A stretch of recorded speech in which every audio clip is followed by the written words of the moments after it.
Êxodo 4, a partir do verso 18, nos diz assim: Saindo Moisés, voltou para Jetro, seu sogro, e lhe disse: Deixa-me ir, voltar a meus irmãos que estão no Egito, para ver se ainda vivem. Disse-lhe Jetro: Vai-te em paz. Disse também o Senhor a Moisés em Midian: Vai, torna para o Egito, porque são mortos todos os que procuram tirar-te a vida. Tomou, pois, Moisés a sua mulher e os seus filhos, fê-los montar num jumento e voltou para a terra do Egito.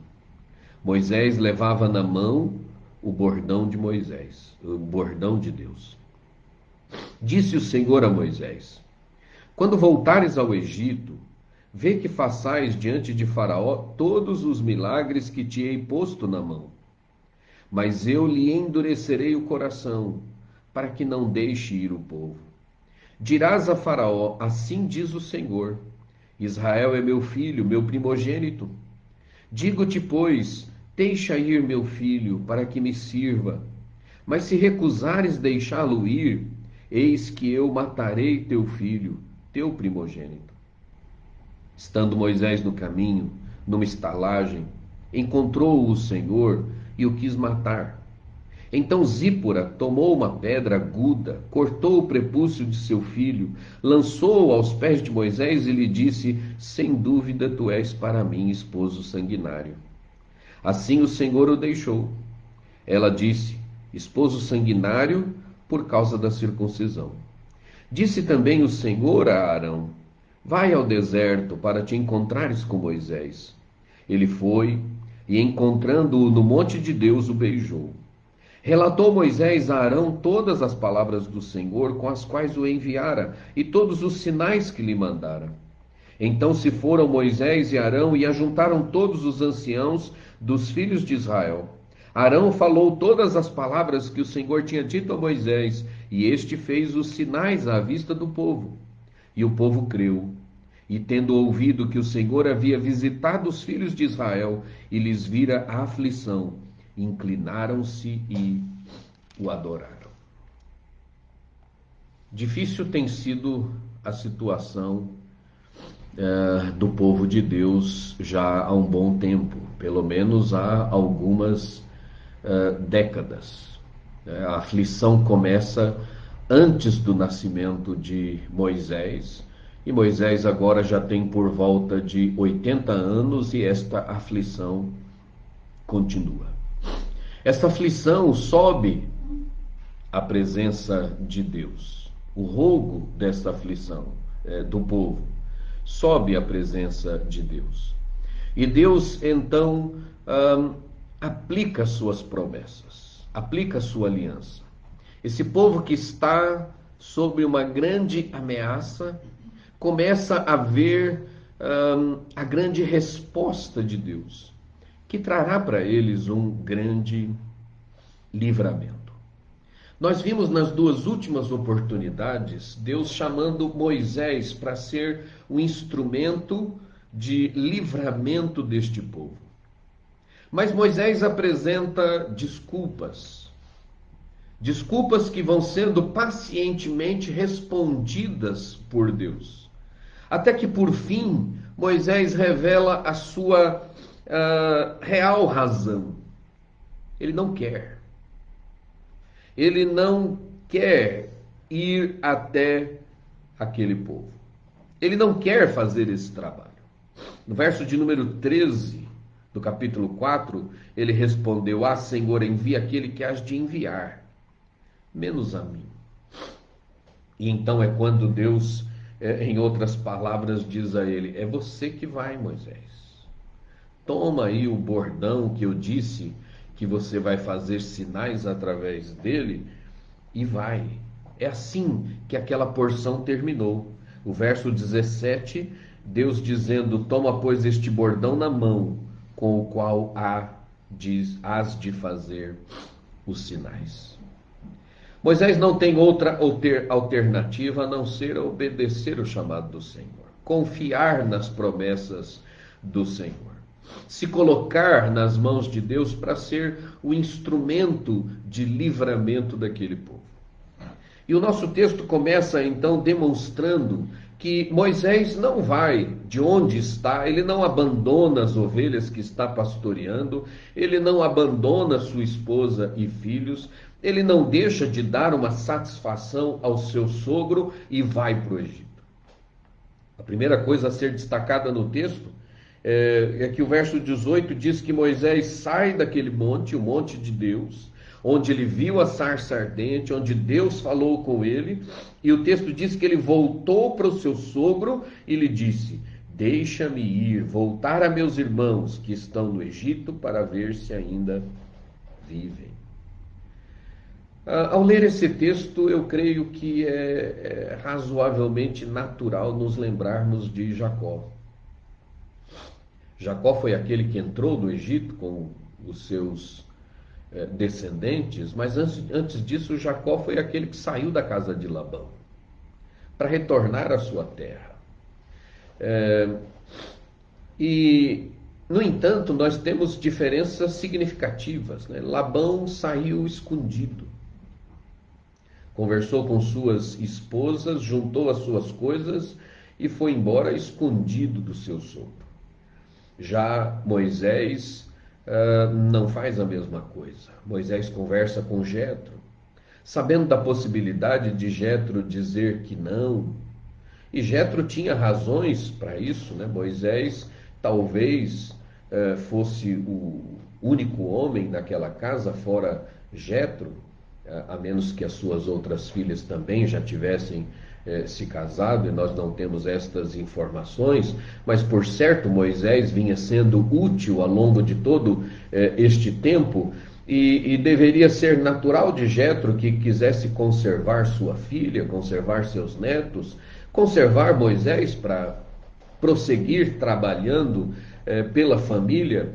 No entanto, Deus move o coração de Jetro e Jetro simplesmente diz: vai-te em paz, ou faz o que você tem que fazer, tranquilize o seu coração, não se incomode, não se preocupe, faça o que você tem que fazer. Isso mostra tanto a consideração, a responsabilidade que Moisés demonstra com as coisas, quanto demonstra também o modo que Deus, quando ele chama alguém para fazer o seu trabalho, ele vai abrindo as portas, ele vai trabalhando no coração dos envolvidos, ele vai promovendo as condições necessárias para que o que precisa ser feito, seja feito. Na sequência, o texto diz então que o Senhor fala com Moisés em Midian. E a fala de Deus para Moisés está de acordo com tudo aquilo que Deus falou com ele no monte. Deus diz a ele: vai, torna para o Egito, porque são mortos todos os que procuravam tirar-te a vida. Ao ler esse texto, também nos lembramos de outro episódio. Quando Jesus nasceu, Herodes também decretou a morte de todos os meninos com menos de 2 anos para tentar matar Jesus. Era a serpente, mais uma vez, aqui no Egito, nós vimos a serpente, a semente da serpente, né, que Deus disse que estaria em inimizade constante com a semente da mulher, aqui no Egito, tentando destruir esta semente santa, tentando impedir que a promessa de vinda do Messias acontecesse, e depois vemos a serpente agindo de forma muito semelhante através de Herodes, decretando a morte de todos os meninos, de modo que aqui Moisés foge do Egito para Midian, e lá José e Maria fogem com Jesus para o Egito. E por que esse episódio nos lembra? Porque aqui é dito, Deus diz para Moisés: são mortos todos os que procuravam tirar-te a vida. E lá no caso de Jesus, também Deus diz a José e Maria: vocês podem voltar, porque Herodes e todos os que intentam matar a Jesus estão mortos. A palavra de Deus procura primeiro trazer segurança e dizer para Moisés: olha, se aquilo que aconteceu há 40 anos atrás ainda te preocupa, ainda te incomoda, se aqueles que a sua preocupação ainda está com aqueles que queriam tirar a tua vida, eles já não vivem mais. Essa preocupação você já não precisa ter mais. Como dissemos há pouco, Deus vai aplanando o caminho. Deus vai preparando as coisas para que aquele que Ele chamou para fazer a sua vontade, mesmo em meio a lutas e dificuldades, tenha condições de fazer. No verso 20, o texto diz que então tomou Moisés sua mulher, os seus filhos, fez-os montar num jumento e voltou para a terra do Egito. E aí vejam que interessante. O autor, o próprio Moisés, faz questão de registrar o seguinte: Moisés levava na mão o bordão de Deus. O que isso simboliza? Se Deus disse para Moisés, lá no capítulo 4, que através daquele bordão que ele lançou no chão e virou serpente, que ele pegou pelo rabo e ela virou o bordão de novo, que através daquele bordão ele faria sinais, ele operaria maravilhas, e no final daquele trecho, no versículo 17, Deus disse para ele: toma esse bordão na mão com o qual hás de fazer os sinais. Ao registrar que Moisés toma sua esposa, toma seus filhos e segue, e então faz questão de dizer que Moisés levava na mão o bordão, e vejam, o bordão era de Moisés, não é mais. O bordão de Deus.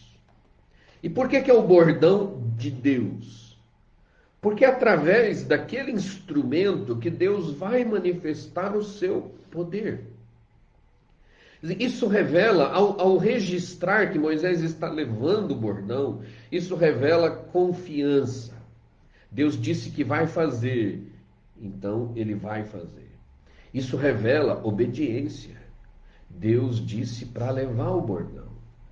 Vejam, Moisés poderia pensar o seguinte: se Deus quiser fazer sinal, ele faz sinal sem bordão. Ele precisa de bordão para isso? Não precisa. Ele não pode arrumar um outro bordão quando a gente chegar lá? Pode. Ele não pode fazer aparecer um bordão do nada quando a gente estiver lá? Pode. Mas o ponto de Moisés não é o que Deus pode ou o que não pode fazer, mas o que Deus disse, o que Deus mandou. Portanto, ao levar o bordão, ele demonstra que está consciente de que precisa seguir à risca as ordenanças do Senhor. Que ele precisa se conduzir do modo que Deus disse que ele deveria fazer. No verso 21, Deus fala com Moisés de novo. Ele diz: quando voltares para o Egito, vê que faças diante de Faraó todos os milagres que te hei posto na mão. Quando você chegar lá, você vai fazer aqueles sinais que eu disse a você, que eu mostrei a você. Mas aí, Deus agora mostra a Moisés uma dificuldade. Na verdade, lembra a Moisés, né? Porque lá no capítulo 4, no verso 19, nós vimos Deus dizendo: eu sei, porém, que o rei do Egito não vos deixará ir, se não for obrigado por mão forte. Mas agora, Deus deixa claro a Moisés que o coração de Faraó seria endurecido para que não deixasse ir o povo. Moisés poderia ter questionado isso. Moisés poderia ter dito: Senhor, quando o Senhor falou que ele não ia deixar, que ia precisar mão forte, ok, eu entendo, ele tem uma mão de trabalho lá, uma mão de obra barata, e ele não vai deixar isso ir embora assim do nada, mas que o Senhor vai endurecer o seu coração. Até aqui eu estava dizendo que quando Deus chama alguém, ele vai aplanando o caminho, ele vai preparando as coisas para que a obra seja possível.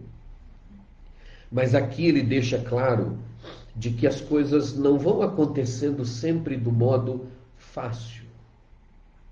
Deus moveu o coração de Jetro. Deus disse a Moisés que os que queriam matá-lo já estavam mortos. Mas antes que se pudesse pensar, bem, então vai ser algo muito fácil, Deus diz, mas eu vou endurecer o coração de Faraó, para que ele não deixe ir. As coisas vão ser difíceis, vão ser trabalhosas, mas é preciso confiar. É preciso estar na dependência. E isso então nos lembra que mesmo quando dificuldades surgem, mesmo quando nós temos que enfrentar aflições, dificuldades, oposição, é preciso estar consciente de que Deus está conosco. Ele abre portas plenamente e outras portas ele vai abrindo devagar, com dificuldade, com esforço, com luta. Deus diz a Moisés, na sequência, o que ele deveria dizer a Faraó. E aqui nós temos uma declaração de Deus, né, que antecipa qual vai ser o ato final de Deus que vai libertar o povo. Porque Deus manda Moisés dizer a Faraó: você precisa libertar Israel, meu filho. Se você não fizer isso, o seu filho vai morrer. O seu primogênito vai ser executado. Que foi exatamente o que nós sabemos aconteceu através da última chamada praga, né, da última manifestação, do último sinal de Deus ali contra os egípcios. Bem, aí nós temos um outro fato digno de ser destacado. Os versos 24 até o verso 26, Moisés está hospedado numa estalagem e num primeiro momento a ação de Deus poderia nos causar alguma estranheza. Porque Deus chamou Moisés para fazer aquela obra, Moisés não queria, Deus respondeu e disse vai, preparou o caminho para que ele fosse, e agora enquanto ele está passando a noite, descansando para prosseguir na sua viagem, o texto diz que Deus vem para matar Moisés. Por que matar Moisés se ele levantou Moisés para fazer essa obra? O texto nos diz por quê.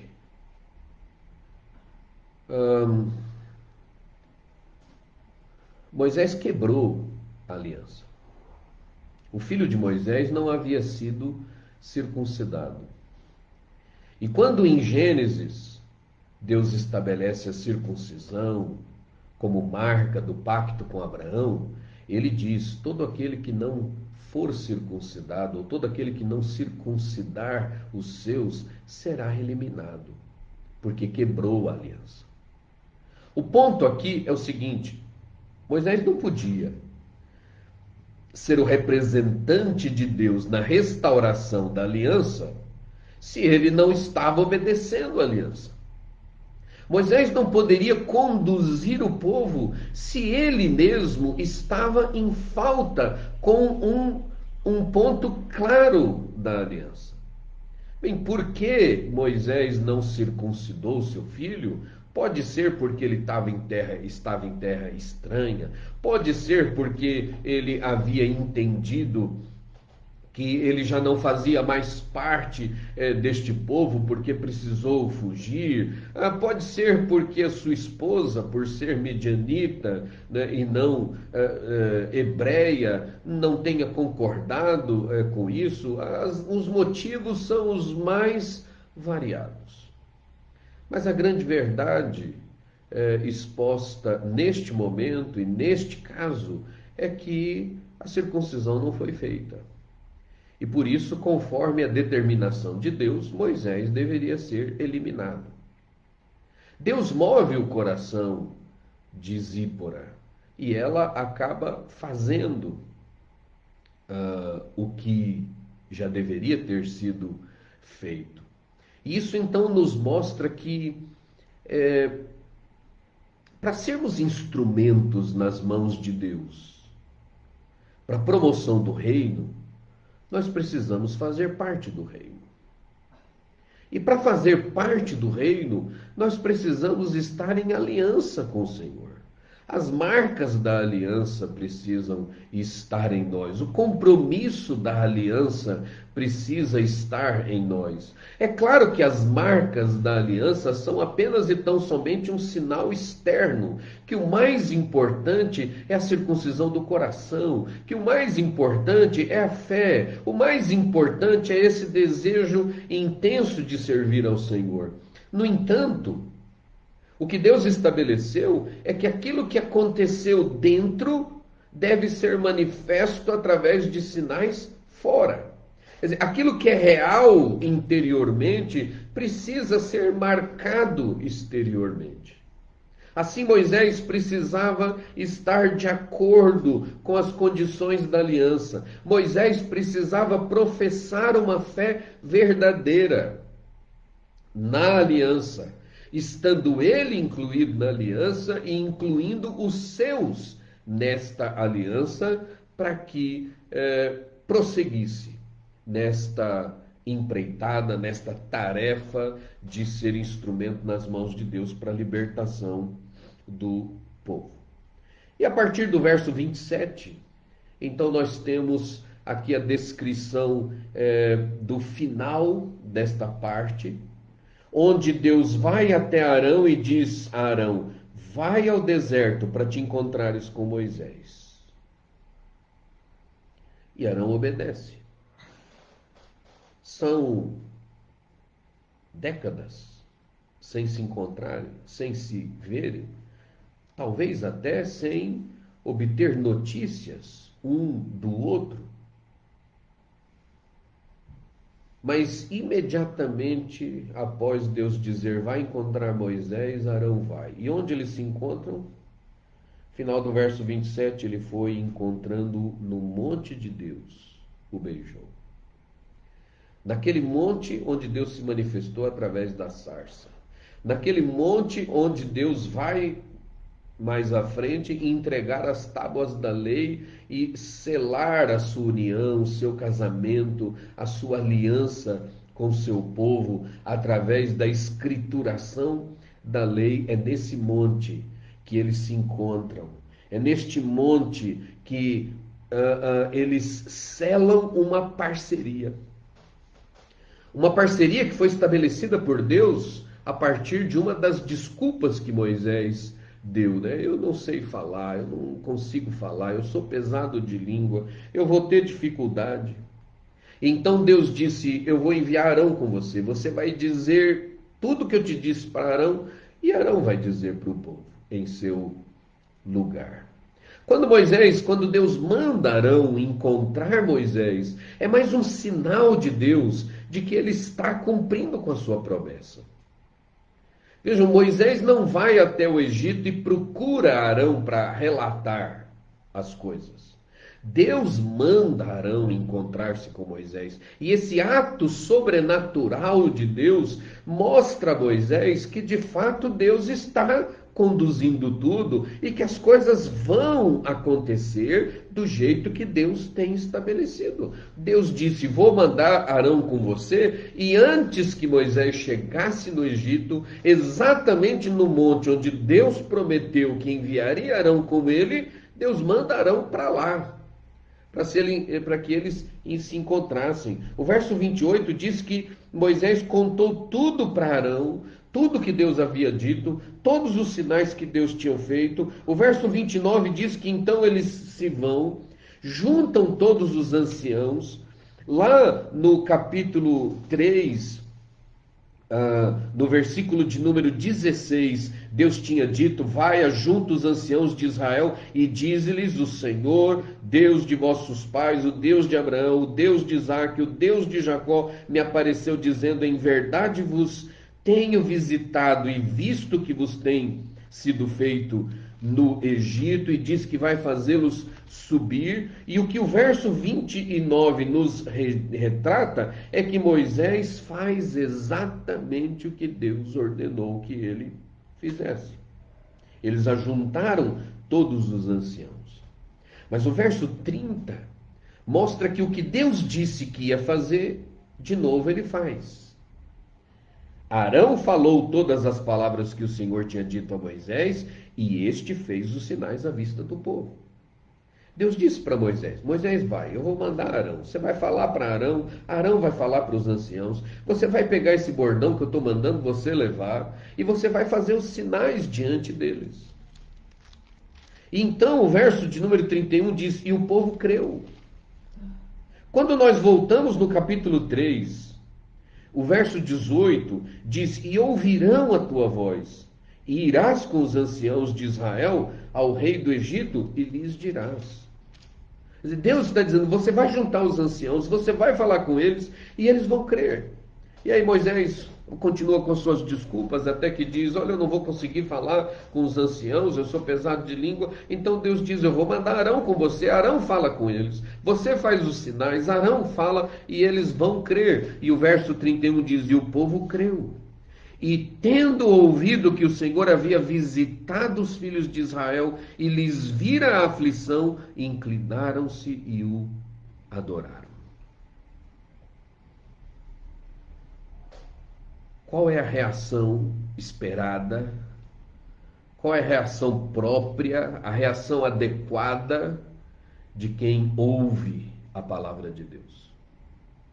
A adoração.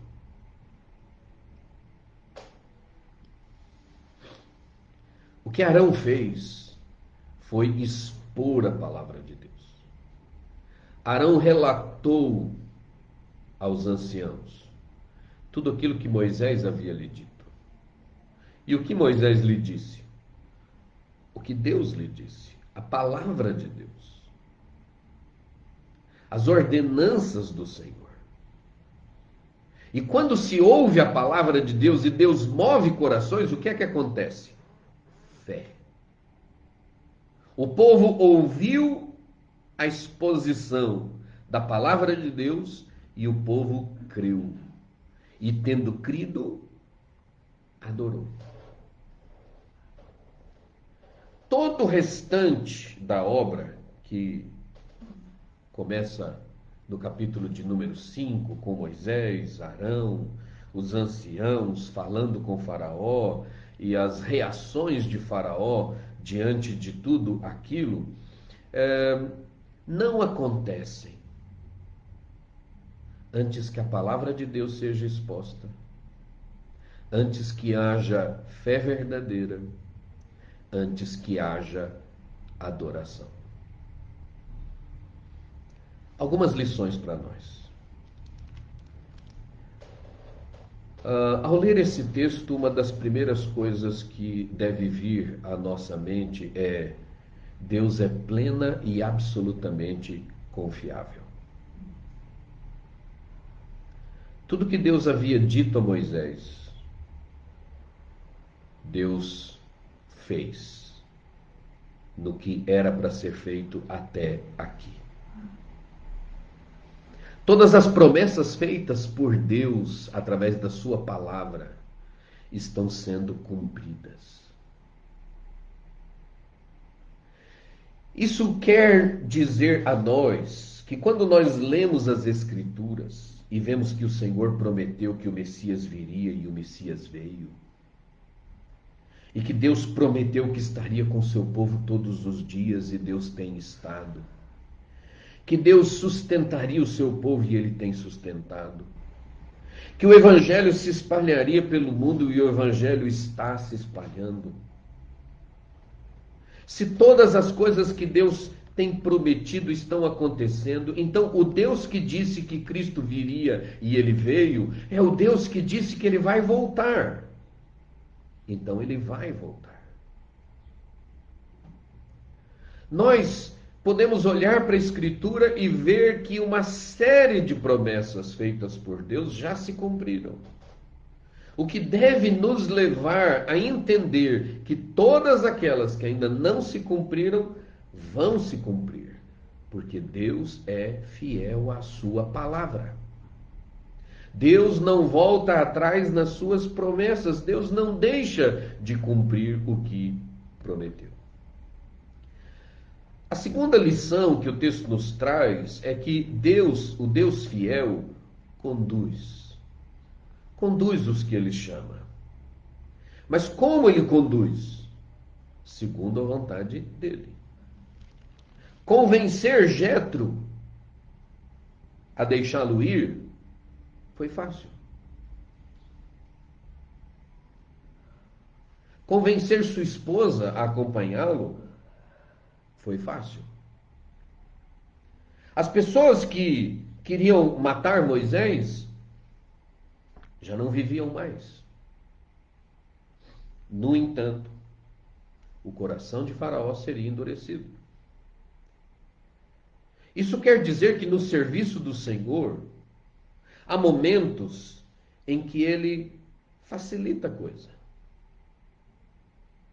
Há momentos em que ele age, inclusive, de forma sobrenatural, de maneira que um caminho que poderia causar certa apreensão acaba passando fácil.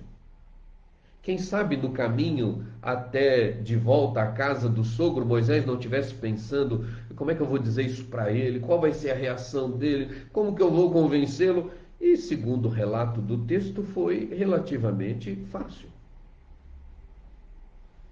Mas isso não significava, esse é o ponto que eu quero destacar aqui, para nossa, como lição para nós, isso não quer dizer que todos os momentos serão fáceis. Há momentos difíceis, há momentos duros, e ao vermos a sequência da história, nós vemos quantos momentos difíceis Moisés teve. Quantas vezes Moisés foi acusado de ser o responsável pelo sofrimento, pela angústia do povo. Um pouco mais à frente aqui, nós vamos ver que Moisés fala com o Faraó, e Faraó então endurece, não só não libera, como endurece o trabalho. Então as pessoas vão lá até Moisés e dizem: Moisés, você disse que veio aqui para nos ajudar, mas só piorou. Você é culpado do que nós estamos sofrendo agora. Há lutas, há dificuldades. Mas é preciso sempre olhar para trás e ver o seguinte: o que Deus disse que ia fazer, Ele está fazendo. Então aquilo que ainda não foi feito, vai ser feito. Com lutas, com dificuldades, com choro, com sofrimento, com angústia. Mas sempre suportado pelo Senhor. Uma outra lição: Deus é fiel, mas nós precisamos ser fiéis. Há uma aliança. Essa aliança envolve condições. A aliança de Deus exige uma profissão pública de fé. Exige um comprometimento com a sua igreja. Exige a criação daqueles que o Senhor nos confia no caminho do Senhor. Exige que lutemos na força do Espírito para andar no caminho do Senhor. Quando não se quer ter uma fé pública, professa, um compromisso formal com a aliança do Senhor, não se está demonstrando uma fé verdadeira, uma disposição real em andar em aliança com o Senhor. Moisés precisou resolver as suas questões pendentes na aliança, para que Deus permitisse que ele continuasse sendo instrumento nas mãos de Deus para a realização da sua obra. Isso quer dizer o seguinte: nós não servimos a Deus do jeito que nós queremos, da forma como nós achamos melhor. Nós servimos a Deus do jeito que Ele quer, do jeito que Ele estabeleceu. E finalmente, quando você ouve a palavra de Deus e você crê, você adora. Você adora a Deus formalmente em culto, e você adora a Deus através de uma vida dedicada ao Senhor. uma vida consagrada a Deus, uma vida de meditação na sua palavra, uma vida de oração, uma vida de obediência, uma vida de lamento pelo pecado, uma vida de choro pelo pecado, uma vida de confissão dos nossos próprios pecados, uma vida de exortação a outros quanto aos seus pecados, para que os abandonem, mas nós buscamos adorar a Deus andando no caminho que o Senhor traçou para nós. Estas são algumas das lições que nós podemos extrair deste texto. Lições que precisam ser aplicadas na nossa vida. Precisamos lembrar sempre que Deus é fiel. Precisamos lembrar que o caminho com Deus tem momentos muito fáceis, mas tem momentos muito difíceis. Lembrar que o nosso compromisso com Deus precisa ser real. Não é do jeito que eu quero, é do jeito que Ele estabeleceu. E a nossa vida precisa ser uma vida de adoração ao Senhor. Que Deus, na sua misericórdia, nos abençoe, que o Senhor nos capacite, de modo que, como Moisés foi, como Arão foi, nós também sejamos instrumentos de honra, de bênção, para a glória do Senhor e para o crescimento, expansão do seu reino. Deus assim nos abençoe. Amém.